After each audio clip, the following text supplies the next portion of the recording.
tsy mety voafafy nila torsy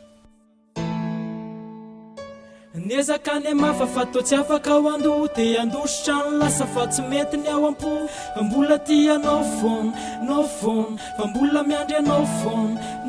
tô tsy manaiky ny ao ampo ilay tantara tsisy toy tsy miala neritreritra le tsikinao voalohany le sankitsika taloha isanandro tô manembona zay zava-pitatra tô tsy fafana fa manenjika tô tsy hitako ny ataony anaiko izay de tena vita sakosany aminao le sisampity efa ritra lozanao ny lasa nety nefa maratra mesaky ny mafaniana diny fatsy tafo ianao le fanafody ankehitriny lasaretina marary ny ao ampovoadona traminy eritreritra ka tsy matombona fa mbola temba iombona ty amerina ny lasa vetivetina de sombotsombony azy tsy afaka ao an-tsainareo fotoana zay nirana mesaky ny anadiny fa nianaranao tô tsy fafanaka mazana malahelo latsakatomany mangidiny atao anatiko isanandro manontany hoe nakaisatsika roa ankehitriny lasa foana sa hoe zay ny fifarana fa voafetra ny fotoana ka mila miona indrisy mantsy fa tsy vitako namatika mipetsy fa ianao foana no hitako milo lasa dala verisaina sy fana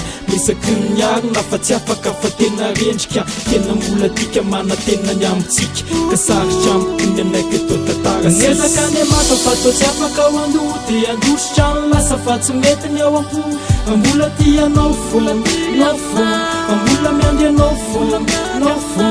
nezakany anaiky vitatreny atsika roa te anosika ny saiko manadino raha taloha mbola miandry anao fona mbola ty anao fona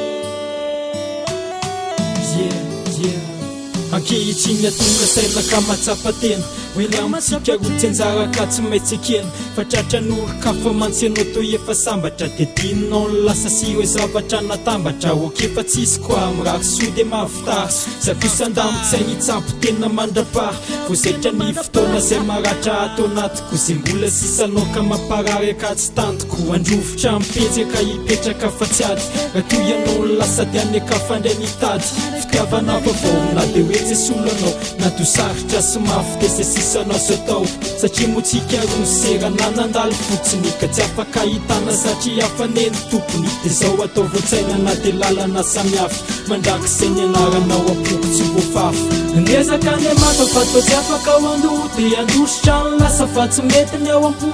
mbola ty anao fona mbola miandry anao fona nezakany anaiky vitatreny atsika roa te anosika ny saiko manadino raha taloha mbola miandry anao fona mbola ty anao fona nezakany mafa fa tô tsy afaka ao andoha te andositrano lasa fa tsy mety ny ao ampo mbola ty anao fona mbola miandry anao fona nezakany anaiky vitatreny atsika roa te anosika ny saiko manadino raha taloha mbola miandry anao fona mbola ty anao fona tsy manaiky ny ao ampo ilay tantara tsisy toyany tsy miala neritreritra le tsikinao voalohany le sangitsika taloha isanandro tô manembona zay zava-pitatra to tsy fafana fa manenjika